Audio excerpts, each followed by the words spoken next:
नमस्कार, सुबह के 10 बजने वाले हैं। वक्त है अपना बिहार का और मैं हूं आपके साथ विभा उपाध्याय।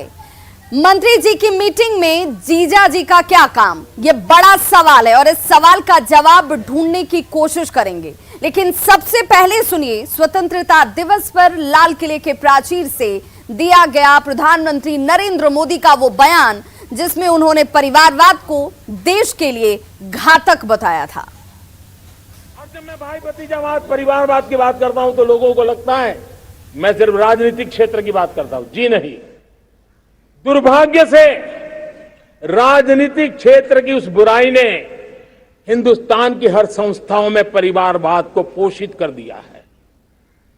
परिवारवाद हमारी अनेक संस्थाओं को अपने में लपेटे हुए है और इसके कारण मेरे देश की टैलेंट को नुकसान होता है, मेरे देश के सामर्थ्य को नुकसान होता है। जिनके पास अवसर की संभावनाएं हैं वो परिवारवाद भाई भतीजे के बाद बाहर रह जाता है। तो ये सच है कि परिवारवाद और भाई भतीजावाद देश के लोकतंत्र को दीमक की तरह चाट रहा है, देश को खोखला कर रहा है। परिवारवाद टैलेंट की राह में दीवार बनकर खड़ा है, उसका गला घोट रहा है। लेकिन इस परिवारवाद से देश का पीछा छूट नहीं रहा।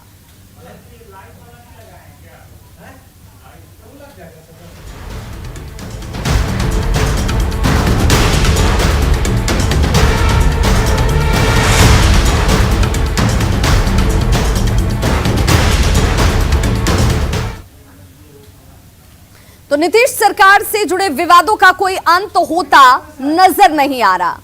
पहले कार्तिक कुमार, फिर लेसी सिंह और करीब 1.5 दर्जन मंत्रियों से जुड़े विवाद और अब तेज प्रताप यादव को लेकर उठा नया विवाद। आपको दिखाते हैं 2 तस्वीरें और इन तस्वीरों को गौर से जरा देखिए। ये तस्वीरें इसी महीने की 17 अगस्त और 18 अगस्त की हैं। 17 अगस्त की तस्वीर अरण्य भवन स्थित पर्यावरण एवं जलवायु परिवर्तन विभाग की, जहां अपने कार्यालय में मंत्री तेज प्रताप यादव ने विभाग के तमाम अधिकारियों के साथ बैठक की। यहां तक सब कुछ ठीक था। इस बैठक की खास बात अब जरा जान लीजिए। इस बैठक में सरकारी मीटिंग में लालू प्रसाद के दामाद और मीसा भारती के पति शैलेश कुमार भी शामिल थे। यही नहीं, अगले दिन यानी कि तारीख बदल गई, 18 अगस्त की तारीख, और मंत्री तेज प्रताप ने Bihar state pollution control board में अधिकारियों के साथ बैठक की। वहां भी शैलेश कुमार मौजूद नजर आते हैं। यानी दोनों दिन सरकारी मीटिंग में शैलेश कुमार की मौजूदगी रही।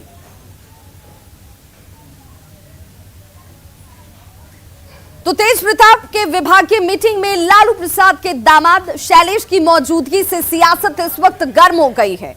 बीजेपी ने इसे परिवारवाद की पराकाष्ठा करार दे दिया, तो वहीं सत्ता पक्ष को इसमें कुछ भी गलत नजर नहीं आ रहा।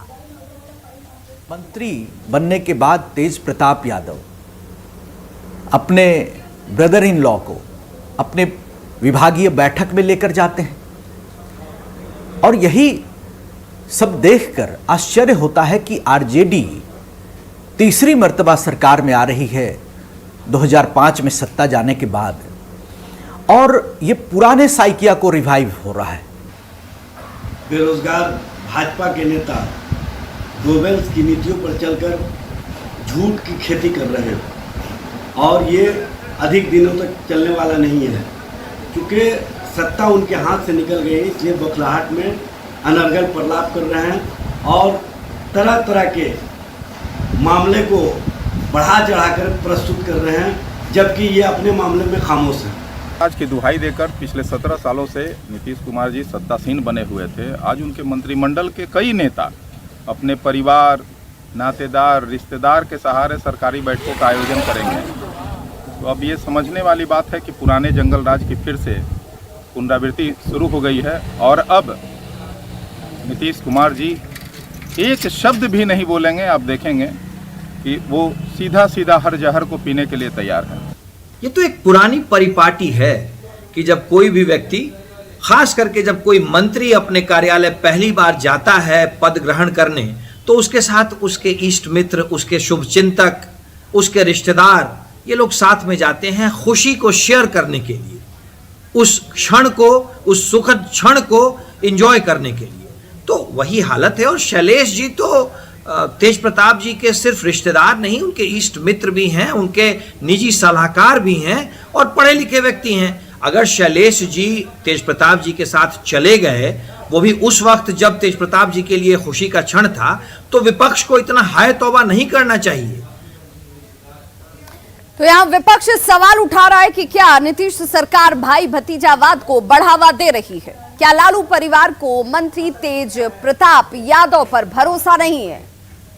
सरकारी मीटिंग में निजी व्यक्ति को प्रवेश आखिर क्यों दिया गया, यह बड़ा सवाल इस वक्त खड़ा हो रहा है। क्या नीतीश सरकार भाई भतीजावाद को पोषण दे रही है, पोषक कर रही है, उसे सहेज रही है? ये सवाल इस वक्त खड़े होते हैं।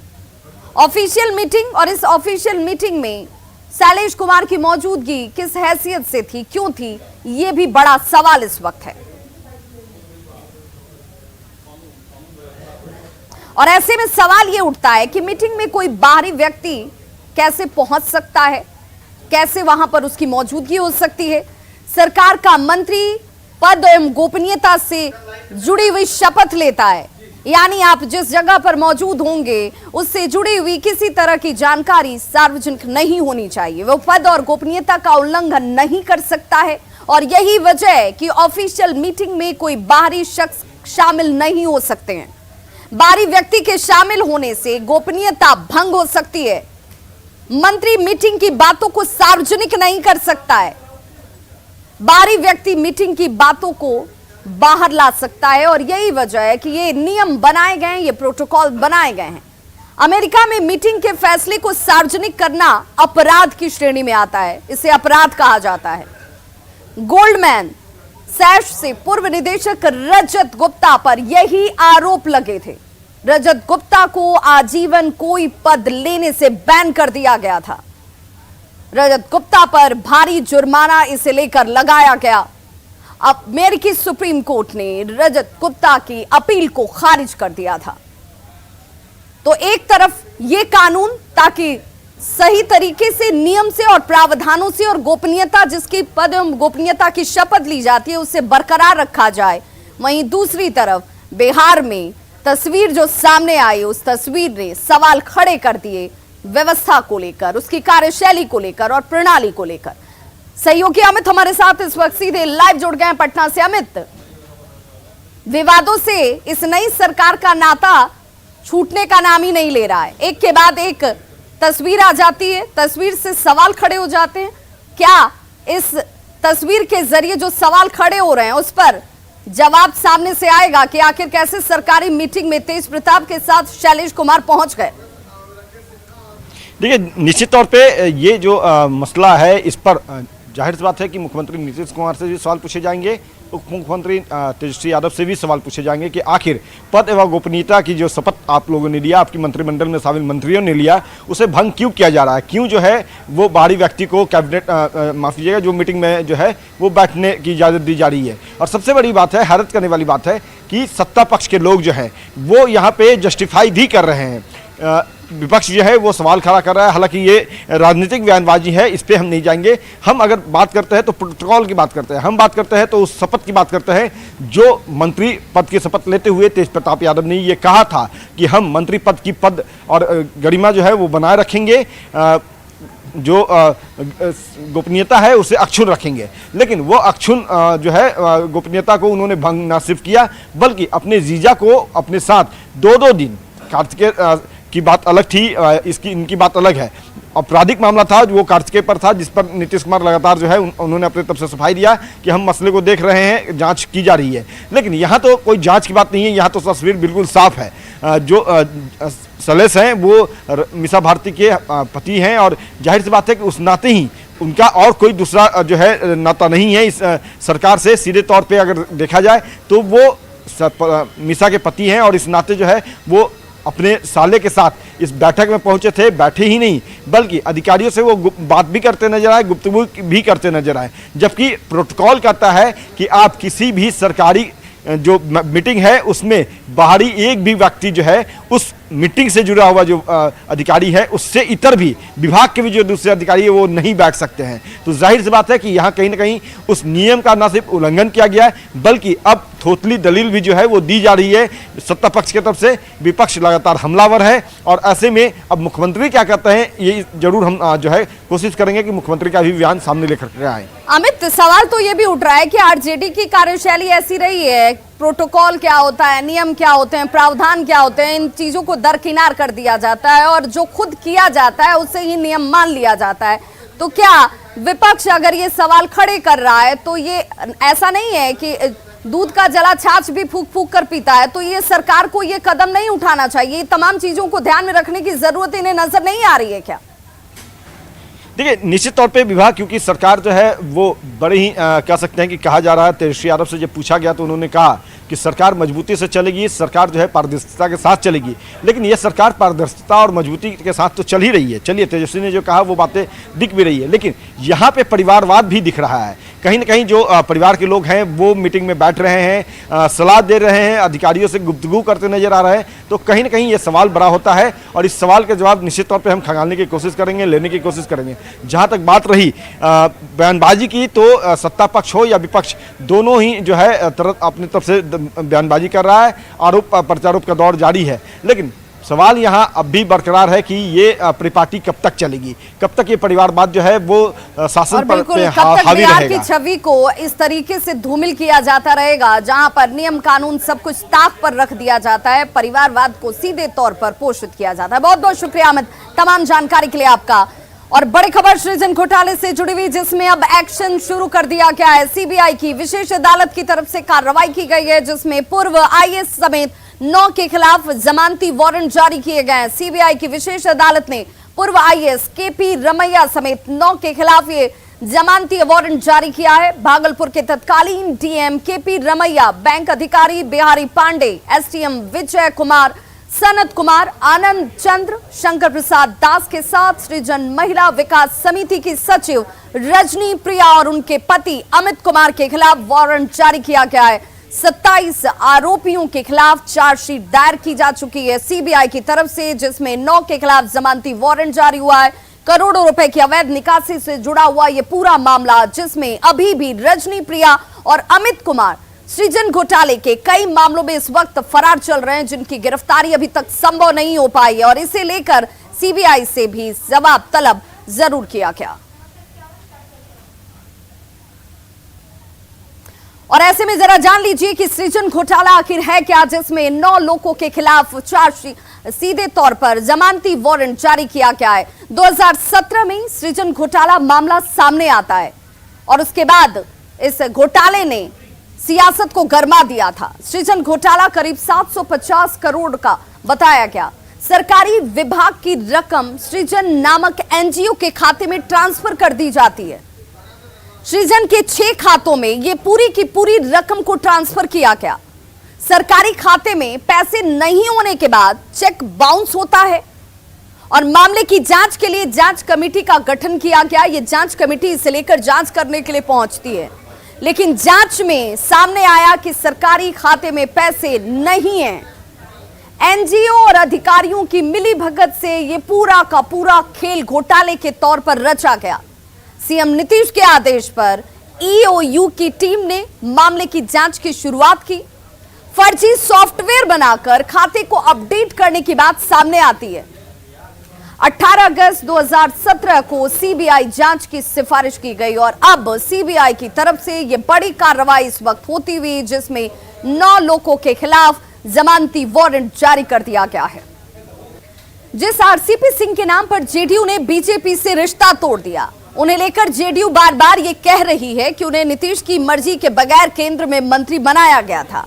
लेकिन तारकिशोर प्रसाद ये कह रहे हैं कि गठबंधन टूटने के बाद दिल्ली में बीजेपी कोर ग्रुप की जो बैठक हुई, उसमें गृह मंत्री अमित शाह ने यह कहा कि जेडीयू की तरफ से झूठ बोला जा रहा है। आरसीपी सिंह को नीतीश की मर्जी से ही मंत्री बनाया गया था। बिहार की कोर कमेटी की बैठक दिल्ली में हुई, जिसमें बिहार के बदलते राजनीतिक परिदृश्य पर विस्तार से चर्चा हुई है और जहाँ तक श्री आरसीपी सिंह के केंद्रीय मंत्रिमंडल में शामिल होने का प्रश्न है, जिसकी चर्चा जनता दल यूनाइटेड और श्री ललन कुमार सिंह जी एवं श्री नीतीश कुमार जी ने भी किया है कि भारतीय जनता पार्टी जनता दल यूनाइटेड को तोड़ना चाहती थी। आरसीपी सिंह को भारतीय जनता पार्टी ने स्वयं मंत्री बना दिया। ये सारे आरोप अनर्गल हैं, निरर्थक हैं।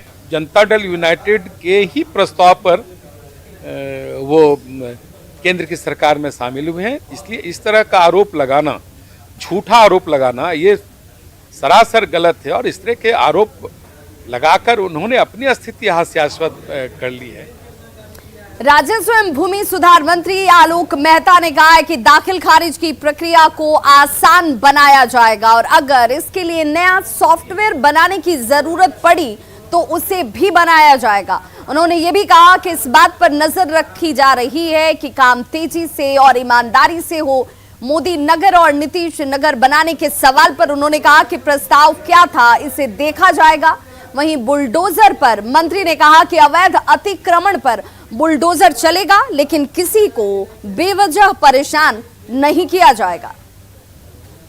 जानकारी बार बार हम लोग को ये मिलती है कि जो ब्लॉक ऑफिस जहाँ पे आपके सीईओ वगैरह बैठते हैं, कर्मचारी बैठते हैं, वहाँ भ्रष्टाचार की खबरें बहुत ज़्यादा आती हैं, तो इसको रोकने के लिए क्या कुछ विशेष उपाय कर रहे हैं आप? देखिए, ऑटोमेशन का प्रयास हम कर रहे हैं, जिसमें कि माने आपको व्यक्ति से कम भेंट हो।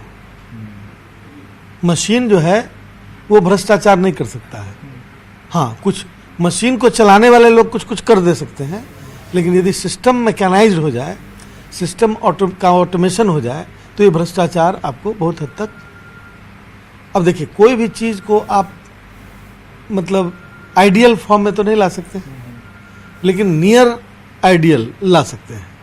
तो मैं कह सकता हूँ कि यदि ऑटोमेशन हो गया, जैसे अभी रसीद में भी भ्रष्टाचार की कहानियाँ सुनाई पड़ती थी कि रसीद कटाने जाइए तो 150 का रसीद है, अब 500 में नहीं। तो ये चीज़ें अभी ऑटोमेशन हो गया, अब इसके बाद वो चीज़ लगभग बंद हो गई। अब घर बैठे ऑनलाइन आप। उसी तरह से दाखिल खारिज के क्षेत्र में भी हम इस दिशा में कदम उठाएंगे और हम जल्द से जल्द चाहेंगे कि मतलब यदि ज़रूरी पड़े तो हम एक नया सॉफ्टवेयर विभाग के लिए बनवाएंगे जो डेडिकेटेड हो दाखिल खारिज के लिए, क्योंकि दाखिल खारिज में ऐसी सूचनाएं काफ़ी मिल रही हैं। अच्छा सर, एक ये भी था कि बुलडोजर काफ़ी चली है कई जगह, अतिक्रमण जो आप लोग ज़मीन को मुक्त कराया, तो क्या बुलडोजर चलने की प्रक्रिया चालू रहेगी? देखिए, बुलडोजर मेरा कहने का बुलडोजर चलाने का तरीका है, जैसे जहाँ कोर्ट का आदेश होता है तो सरकार की मजबूरी है कि उसमें सख्ती बरते, लेकिन अनावश्यक किसी को तंग करने के लिए बुलडोजर नहीं चलाया जाएगा। तो खबरों का सिलसिला लगातार जारी है, आप देखते रहिए न्यूज़ 18 बिहार झारखंड। यहाँ खबरों का सिलसिला कभी नहीं थमता।